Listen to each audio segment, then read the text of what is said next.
اي نعم. لو صدر الآن أمر انه يركب على كتف كل واحد من المواطنين مسجلين، واحد هنا وواحد هنا، وفي كل مساء بحسب الأحياء وبحسب القرى يجون الناس يسلمون المسجلات، وتقوم الجهات المعنية بحصر ما يقولون.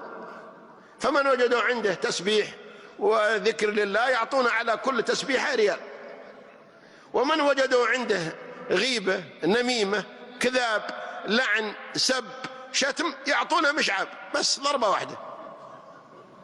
ايش رأيكم؟ ايش الناس يسوون طول اليوم؟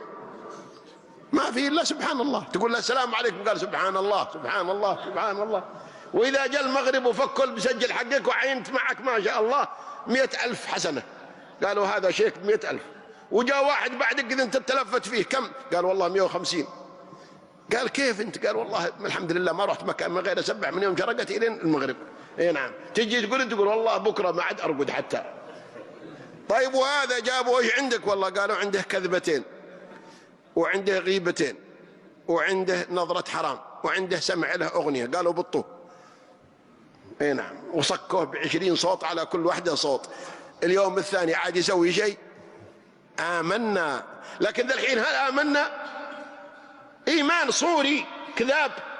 والله لو آمنا أن هذا يسجل الحسنات ما نوقف من الحسنات، ولو آمنا أن هذا يسجل السيئات ما فعلنا السيئات.